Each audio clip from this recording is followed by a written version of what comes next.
Daerah Istimewa Yogyakarta merupakan salah satu provinsi di Indonesia yang menyimpan segudang kisah masa lampau. Begitu juga dengan kisah berdirinya Kerajaan Mataram Islam yang menjadi cikal bakal terciptanya Keraton Ngayogyakarta Hadiningrat. Kerajaan Mataram Islam didirikan oleh Panembahan Senopati pada awal abad ke-16. Berlokasi di hutan Mentaok yang sekarang dikenal sebagai Kota Gede. Pendirian Kerajaan Mataram Islam berawal dari balas budi Sultan Hadiwijaya atau Joko Tingkir kepada Ki Ageng Pamanahan atas bantuannya dalam penumpasan pemberontakan Arya Penangsang. Keberadaan Kerajaan Mataram Islam tak hanya meninggalkan kisah kejayaan yang terdengar di buku-buku sejarah, namun juga meninggalkan situs-situs sejarah sebagai saksi bisu kejayaan Mataram Islam.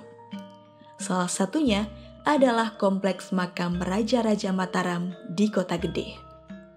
Dulu kan tanah ini, lokasi ini dulu dibangun oleh Ki Ageng Pamanahan. Waktu masih hutan, namanya hutan Mentaok, terus diduduki oleh Nyai Taok sama Kiai Taok itu yang cikal bakal yang pertama menurunkan raja-raja di Mataram ini. Dulu lokasinya di dalam makam itu ada surau itu langgar terus itu untuk pesanggilan Ki Ageng Pamanahan atau Ki Ageng Mataram, itu ayah Panembahan Senopati.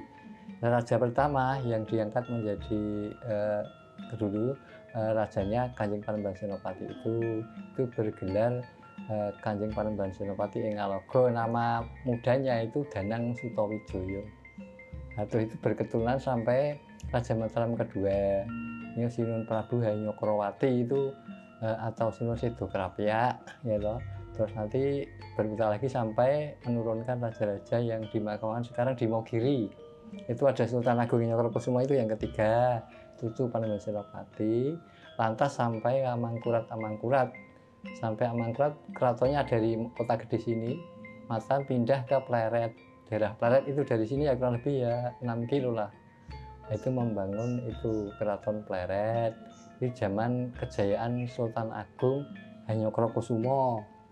Nah itu kan lantas ada penjajahan Belanda yang dulu dipimpin oleh VOC. Nah itu terus sedikit demi sedikit kerajaan itu kan istilahnya runtuh. Dari Sultan Agung sampai Mangkurat ke 1, 2 sampai 3 itu pindah ke Keraton Kartosuro sana daerah Solo bagian utara ya. Lantas itu pembagian wilayah diperkecil menjadi 2 kerajaan, yaitu semasa Pakubono ke-1, ke-2 sampai Pakubono ke-3 itu punya adik laki-laki itu jadikan raja di Yogyakarta ini yang bergelarnya kan Kanjeng Sultan Hamengkubuwono pertama.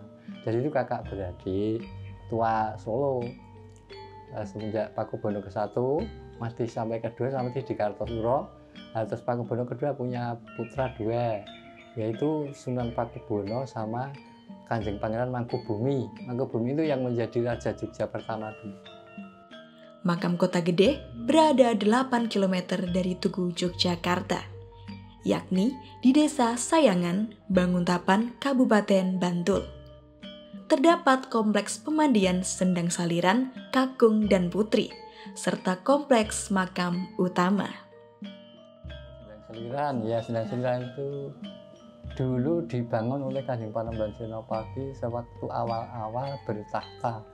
Itu dulu memang khusus untuk keluarga Raja Mataram. Ya, Sendang Putra untuk laki-laki, yang Sendang Putri untuk perempuan. Itu memang dibuat 2 sendang.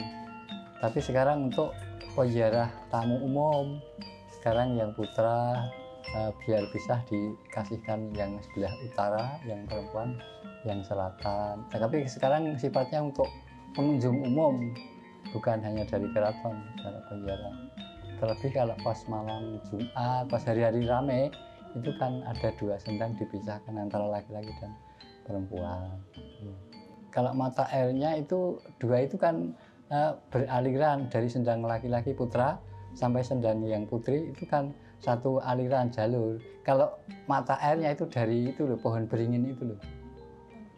Ya itu kan ada pohon beringin, itu disalurkan ke sendang putra terus sampai ke sendang putri.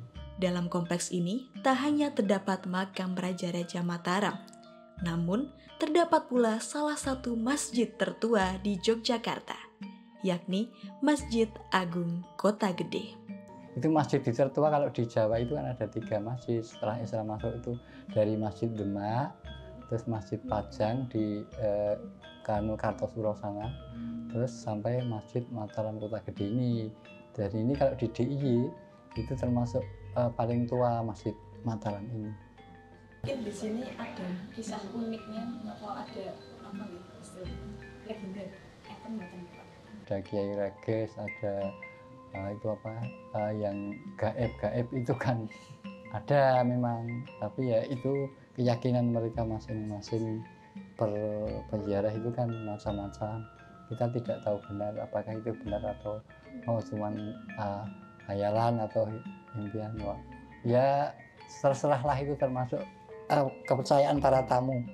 Pada kompleks makam ini terdapat tempat untuk memisahkan peziarah laki-laki dan perempuan, yakni bangsal pengapit kidul untuk peziarah laki-laki dan bangsal pengapit ler untuk peziarah perempuan.